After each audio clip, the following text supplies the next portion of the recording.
Hi, I'm Cheryl Norman, and thank you for watching Spiritually Intriguing on RazzmatazzTV.com. Today I have with me Sherry and David. Hi, how you doing? You guys doing okay today? Yes, doing great. Okay. I'm so happy that you're here with me. I just want to get your opinion on a couple of little brief questions that I have for you.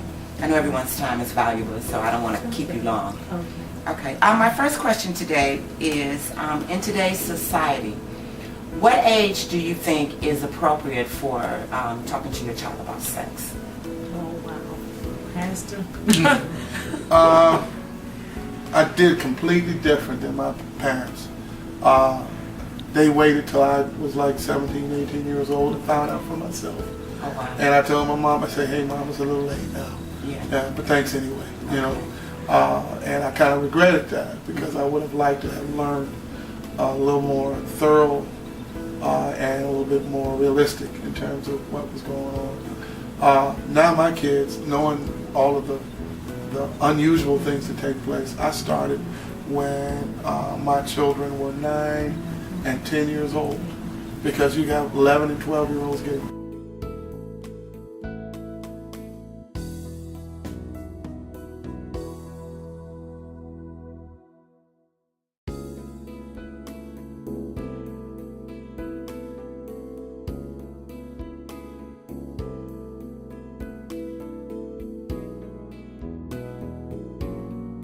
right, you know, and I started with my boys first, and I gave a little bit to the girl, my daughter, you know, much as I thought she could handle, and I just told them everything, you know, and I was real honest and open. I sat them down on the bed, you know, and I told them what it is, they're both heterosexual, the possibilities of, you know, homosexual tendencies for those who are in the classroom. Those things served to my advantage because when he had some boys that was in his classroom that they were making advances of, he said, Dad, I know what that is. You know, and I reported it right away, you know, and I appreciate you telling me, just in case you may have somebody that, you know, may be leaning that way, and, you know, I don't want to be that way. And I said, okay, you know, I'm glad to hear that. But, you know, those are the kind of things that now you really, for best interest, it would be better for you to talk to them early. You know. Sherry, putting you in a situation where you have daughters and sons. Yeah. Do you think that it would be appropriate for your son to sit in with you when you're talking with your daughter, depending on what age it is, or as she gets up into the teenage years? And I say that because young men as teenagers know what they're looking for. Right. And they know, you know, how to manipulate the little young girls to get what they want. So to build a bond and a trust between your daughter and son that, you know, well, even if you don't want to go to mom, at least, you know, come to me. Right. So, you know, what age would you think that would be appropriate for your children if you had sons and daughters? Well, I do have sons and daughters, and I always told my children, you know, they can come to me no matter what the problem is, dealing with, you know, what sexual, you know, question, whatever. And we were very open. As a family, you know, like if I needed to talk to my girls-in-law, I would. But then sometimes we just have an open discussion because we would use the Bible. Okay. We would talk, you know, and I would have scriptures, you know, to coincide with what I was sharing them about, you know, abstaining from sex. Exactly. So I would use the scriptures to back that up what I was saying. So it depends on the situation, the conversation, you know, what my children, you know, needed at that time. Like if, and I believe that the age, like you stated, between 9 and 10, because that's when they're starting to, you know, go in that adolescent, discovering. And we got so much out here now with the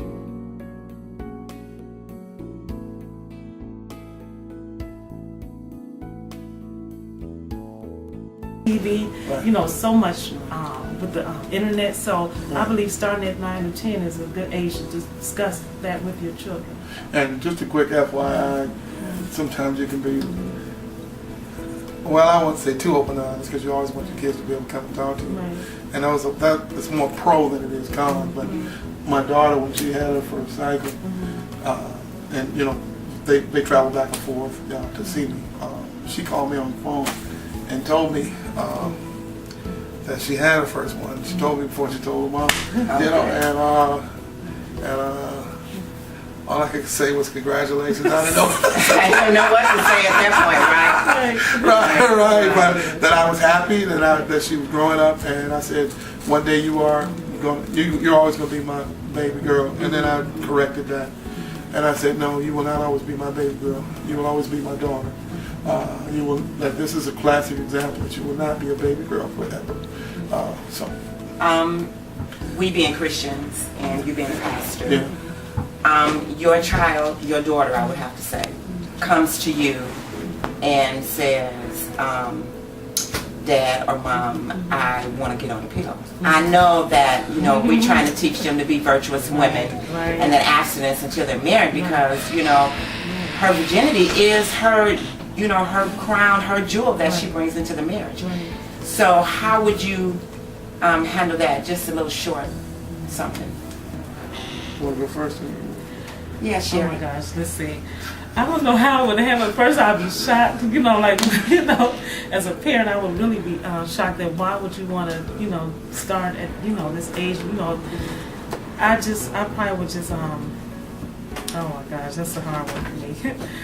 I don't know. I wouldn't take her to go get it. Now, if she, went to a free clinic or whatever and got on her own, but I wouldn't. I would just tell her I can't, do it because it's just like I'm being partakers of what she's trying to, of that, act, and I don't want to, her to feel like, okay, it's comfortable with me, but then I don't want her to come up pregnant either.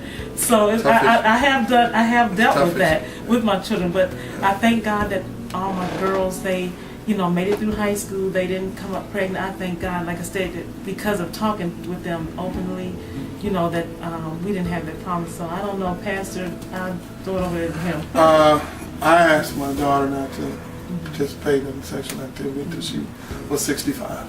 So hopefully that will stick with her really well. Okay, but now in the real world. Right. Honestly, sometimes I we always try to make answers. I don't prefer to get on the pill. I haven't talked to her mother lately about that yet because she's 12. I haven't gotten an answer for that one yet. Okay. I don't know. So I just don't know. know. You just don't know how you would react. I don't. Yeah. My first answer is no. Right. Never. Absolutely not. But, well, that's still one bridge we have left to cross. And I think we as parents, we want them to wait. Right. But in today's society, it's Sometimes like it almost doesn't impossible. Yeah. I helped with a wedding of one of the young ladies from my church. And in my church, when the young ladies, I think when they turn, I want to say 16, I'm not sure because I don't have daughters. They have, at their birthday party, they're given a promise ring that they promise to abstain from sex until they're married. And so it was such a beautiful thing to know that she's graduated from college and she was still a virgin. Wonderful. So that's a beautiful thing that they do in my church. That it seems to be working pretty well. It's wonderful. Very good. Okay, so knowing that we got a lot of teenage sex going on and a lot of teenage pregnancies going on, what do you think the average age of a grandparent is today? Wow. 25. 25 now. Anywhere between 25 and 30. I believe there's more of a younger group of ladies now who are actually being called grandparents.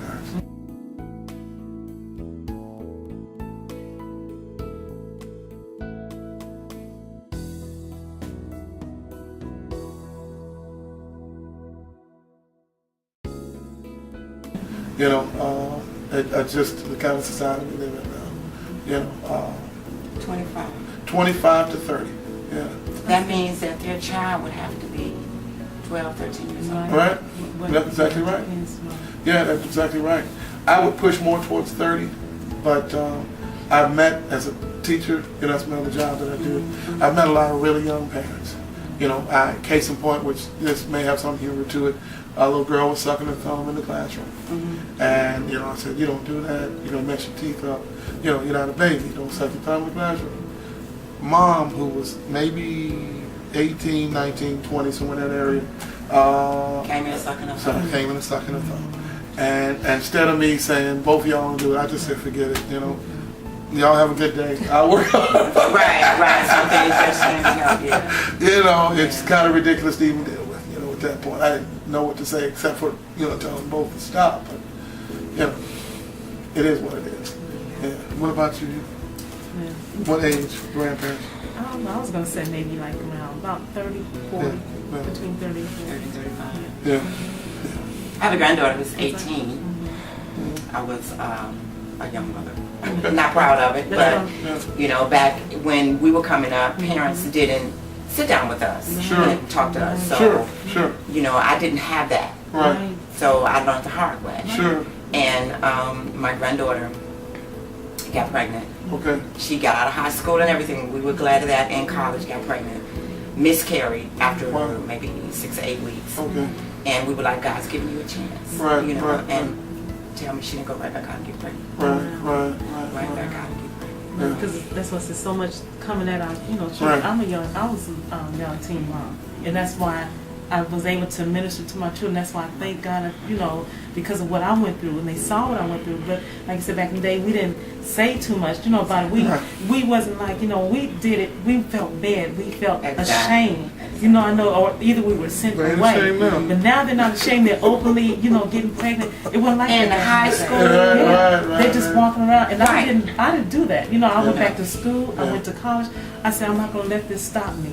I said, I can't let it stop me. Went back to school and got my, certificate, got my education, and but you don't see a lot of girls that does. So that's why I pour into a lot of teens, especially teen girls. And I see a lot of young girls that their moms were young mothers, or they say they're Christians, but they say, well, that was for back then. That's not for now in the Bible, and they don't try to tell the daughter, well, no, it was a mistake, but the next one is not a mistake. They just coddle the babies and laugh and think it's cute and and just take it on and just run with it. And epidurals, I tell everybody, I said, they need to suffer through labor. Because if they didn't sit with them epidurals, they would feel that pain. They might think twice before they have another baby. But now they just, we don't want the mother to be tired when it's time to push. Let her hurt. Let her hurt and know. But no, they don't do that. I think the hospitals are just like they say, we're money making occupation. That's why we got so many young kids running around, like the teen mom. They don't know what to do. They don't know how to raise their kids, And the religion is so broken down, morals are so But lost. I want to throw a question your way for just a second. I'm a super curved guy. All right. You also have to take into consideration, although it does not exist in our culture, you were considered for years to be an old maid by the time you turned 16 or 18. Years ago, the girls had children at 13, 14, and that was normal for them. But the only difference between that and the other things was the fact that these girls were married. And they were married at those ages. So, and they're not married now. Not at all. Our last question. How deep is blasphemy hurting people's lives? And are you aware that you're playing a part in causing someone else's demise? Well, a lot of times blasphemy is, misconstrued, using God's name in vain and things of that nature. And I beg to differ on a lot of those cases of blasphemy. When I'm riding in a car and I'm getting ready to go in an accident, I'm saying, oh my God, Jesus, help me, please.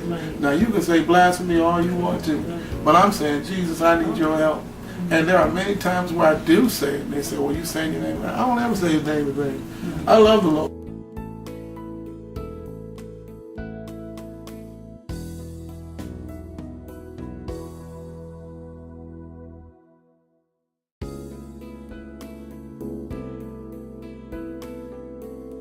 And every opportunity I can say, even when I'm not in the most holy situations, it turns the atmosphere of where I am and what I'm doing completely around. Years ago when I dated girls, long before you know, people don't know now. Okay. All the girl had to do was start talking about the Lord too much. And my whole mission changed. I said, hey, you know, let me get back. The name of Jesus does change the atmosphere. And you can say it in vain you want to. Now, there are others when you put his name with cuss word, I think that's a different story. But, you know, when calling on his name, and I don't think that's ever in vain when it's related to just his name alone. Yeah, so. Exactly. Well, I'm so happy to have had you all with me today. We had some difficult topics to discuss. And of course, you gave wonderful answers, but our time is up. So, with this, we're going to be closing. Thank you for watching Spiritually Intriguing on RazzmatazzTV.com. Bye-bye.